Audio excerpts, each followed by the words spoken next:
I think I can speak right now. Our next speaker is Geoffrey Clarfield, who is a well-known anthropologist and really a student of demography in Jordan.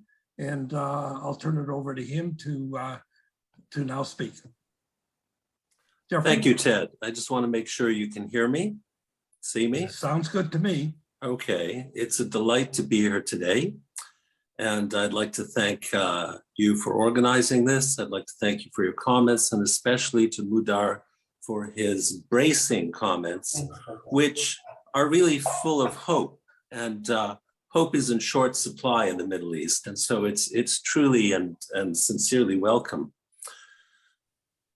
Today, I'd like to first point out that as an anthropologist, I've always been amazed that the discourse, the discussion on the Middle East is usually so top-down. The entities, Jordanians, Palestinians, Israelis, Jews, Iranians, Moroccans, Egyptians, are usually spoken about from the top down, as if we were hovering at 10,000 feet. This is the language of journalism. This is the language of political science. And this is sadly the language of politics. Now, the language that anthropologists speak, and they speak from experiences the ground up, from daily life, from where people live, from the dialects they speak, from the food that they eat, the music they listen to, what defines them. So without getting too academic, I'd like to suggest that when dealing with conflict, we take a page from psychiatry. There are two schools of psychiatry. There's the dynamic Freudian, Jungian psychiatry. Whenever there's a conflict, we go back to childhood and the grandfather and the grandmother and try and figure out where it originated in the hope that by understanding origins, we can find solutions. Then there's the Gestalt that looks at the here and now, looks at the conflict, looks at the players, looks at the dynamics, and sees what can be done. I'd like to hope today that I'm going to be focusing on a Gestalt approach, although I will mention some historical issues. So the question that we always have to ask are who the Palestinians and who the Jordanians, and a normal person would go onto Wikipedia, I've done it a couple of times, and look at the demography, look at those little pie charts. And if you do this a few times from a few different sources, you find out that there are 60% Jordanians in Jordan and 25% Palestinians and 2% Circassians and 15% Bedouin. And then a couple of days later, you'll see something else. So we have to recognize that the government of Jordan, and I think Mudar knows this inside out, is not to be trusted, nor are their statistics department to be trusted. So this is the kind of stuff that even informs the World Bank. I'll give a small example. Most sub-Saharan African countries exaggerate their statistics in order to get more aid from the European Union and the United States. So if we think, as the newspapers tell us, that there's 1 billion Africans, there may only be 850 million Africans. And if I can free associate to the climate change argument, there may not be 8 billion people on the earth, there may be 6.5 million people on the earth. So the United Nations statistics can't be trusted. The Jordanian statistics can't be trusted. And the Israelis are remarkably silent, or there's just too many voices going on there. Of the 8, and it really doesn't matter, of the 8 million people that are estimated to live in Jordan, and maybe it's 6 million people, when you speak to Jordanians, from the ethnic point of view, and Mudar knows this, they'll immediately give you signs that they're either Palestinians or Jordanians, meaning Bedouin. And to refer back to his comments about the king, the Hashemi, which is a tribe of Bedouin that the king represents, were booted out of the Hijaz after World War I by the Saudis, and they were given that part of the Jewish mandate as their homeland. Now, there were other Bedouin tribes there. There are other Bedouin tribes there, like the Banu Sakhr and the Hawitat, but the Hashemis got the British officers and the British soldiers. So they are, again, on a kind of apartheid elite that treats the majority of the people who self-identify as Palestinians. So again, to take a page out of Gestalt therapy, whether you're interested or not, how they got there, where they came from, at one point, probably 85% of the Jordanian population are self-identifying Muslim, Arab, Palestinians, with a small minority of Christians who identify as Palestinians and will say to you that we're living in occupied Eastern Palestine, because they seem to know the history of the mandate for Palestine better than Jews and Israelis. So there is a duality to Jordan. And to do a little bit of history, a little bit of demography, the area east of the Jordan just before World War I was practically denuded of people. There were very few people there. There were survivors from the Byzantine Empire, Arabic-speaking Christians, Aramaic-speaking Christians. There were settled Bedouin, and there were some townsfolk, maybe a few thousand all in all. Then the world changed. World War I came, the Turks got defeated, the British got Palestine under the mandate, the Zionist organization began to make the desert bloom, to repeat an old idea, which happens to be true. And this stimulated a migration, not just of Jews from around the world or from Yemen or Morocco, but of Arab Muslims from places like Bosnia, Herzegovina, Morocco, Iraq, Libya, Egypt. It's worth remembering, when I was 1971, I was a volunteer in a kibbutz, and there was an Arab village nearby, and I found out that lock, stock, and smoking barrel, they had come from Egypt in 1920. They got up and left because they heard that Palestine was better. So as the mandate increased its power and wealth, it drew Muslim immigrants from all over the world. Why aren't they speaking the 50 different languages that they spoke in surveys of 1900 and 1904?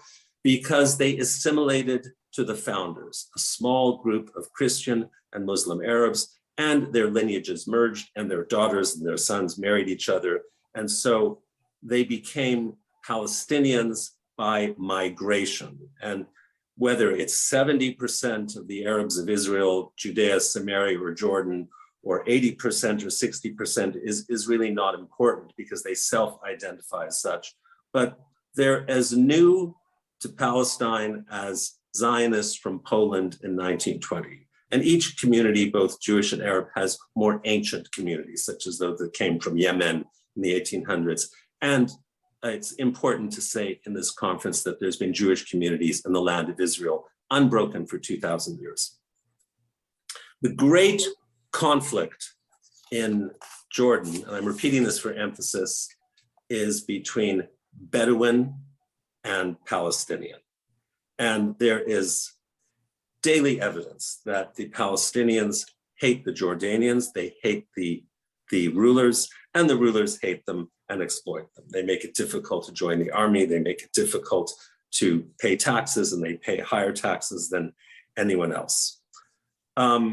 The consensus at a conference like this, that there's no proper, just, or reasonable solution to the so-called conflict in the Middle East without a recognition that Jordan is a Palestinian state, emerges if you go to Amman, or if you speak, as I said before, to Palestinians or Jordanians. They'll define themselves as either Bedouin for or against the king, because the king is losing some of the Bedouin, and Palestinian Arabs, whether they're recent or whether their families have been there for a very, very long time. Expatriates, Europeans, even Israelis can't see this. This is local knowledge. This is internal. And I'll give you a strange example, which may make it a little more blunt. I lived in the country of Kenya for 10 years and Tanzania for 7 years. And these countries are made up of a congery of tribes. Tanzania has 120, Kenya has about 42. After 6 to 12 to 18 months as an expatriate, if you are listening and watching, you will know that every Kenyan within about 30 seconds can figure out what the tribe of the person they're speaking to is. In the Arab Middle East, there is less tribalism, but there are many tribes and many ethnic groups. And within the first few minutes, people are sousing each other out. So the Palestinians of Jordan know very well that they're Palestinians, and the Jordanians, whoever they are truly Bedouin Hashemi, who are imported by the British, and various other tribes like Bani Sakha and the Hawitat. There is a blessing and a curse here, if I may use some biblical language, is the dark side of this phenomena is that so many, if not most, of the average Jordanian citizen or non-citizen or refugee believes that not only is Jordan Eastern Palestine, but Israel, Judea, and Samaria is Western Palestine. And what follows from that is that the Jews do not have a right to be there. There are 2 or 3 sources of this, which in any solution will have to be dealt with at the very top until it permeates to the bottom. We hear about UNRWA and the anti-Semitism, which is preached by the Palestinian Authority. That is, in a sense, as T. Lawrence said, a sideshow of a sideshow. One of the more unpleasant challenges which awaits these kind of negotiations and reconfigurations will be, hopefully, an effort in the schools, in the intelligence, among the intelligentsia, and in the media to teach, and here I'm saying it, Jewish history. It will become incumbent upon us and anyone involved in this to be able to teach the history of the Jews, their influence on early Islam, Islam's influence on the Jews, but the more modern concept that Jews, Judaism, and the Jewish people in their homeland are the equal of their Christian and Muslim neighbors.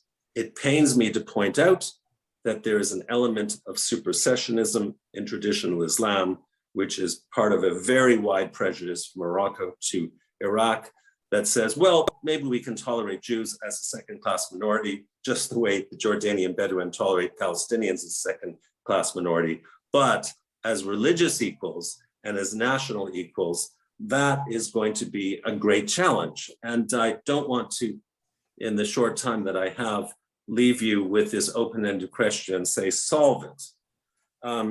It means that we have to become educators.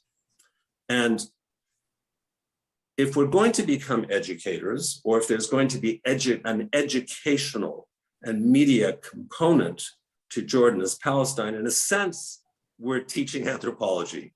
This is Anthropology 100.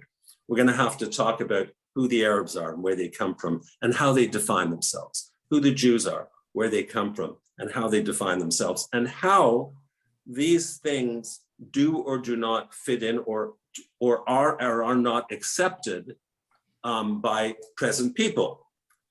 As Ted pointed out, there's many contradictions in international law, the way the British violated the mandate, the way the Arab League has dealt with Israel's so-called borders from '67, which are just armistice lines, as most scholars are aware of. So this educational policy has yet to be thought out. It has yet to be worked out. And the only horse or carriage to which this initiative will be able to be linked to is the Abraham Accords, because the Abraham Accords recognizes a commonality between Judaism, not just Jews, Christians, and Arabs, but Judaism, Christianity, and Islam, and hints at an equality among them and between them, which must be emphasized and clarified. On the Jewish side and on the Israeli side, we cannot avoid this because it's uncomfortable and it's impolite and you don't want to offend your host. And we know that Arab culture is one of hospitality. You don't want to insult or provoke your partners. But we're going to have to deal with this, and everyone's going to have to deal with this, and a narrative will have to be hammered out. And the only game in town that can receive this narrative is the Abraham Accords. So a couple of comments on the possible future of the Abraham Accords. Those of you who follow American politics, as I suspect we all do, know the name Dinesh D'Souza.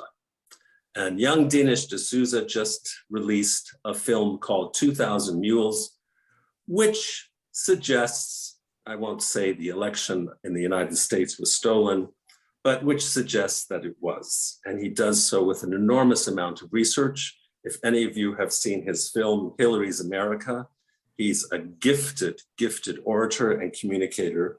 And I think we're going to have to take a page out of Dinesh's book. We're going to have to put together a film, a book, curriculum, which really almost at the high school and undergraduate level is going to explain the history of the Middle East, the just struggle of the Jews and Israel to become once again equals with their Muslim, Arab, and Christian neighbors, and the specific historicity of the Arab experience under colonialism, under the Turks and under the French and the English, and their struggle for freedom. Again, I don't want to get too highfalutin. I think that's a good place to end. Okay, I'll just give it one more sentence. You got it. Without a serious consideration of the history of natural law, which is behind the mandate for Palestine and behind the best of modern international agreements, that the Jewish people are equal to the Arabs and the Arabs have also suffered, and we have to find a way out. And the facts of the matter is that Jordan is more of Palestine than what the Jews got. We need to be able to express that in very, very simple terms, perhaps even clearer and more simply than I have done today. And I thank you for the time to allow me to make the pitch. Thanks a lot.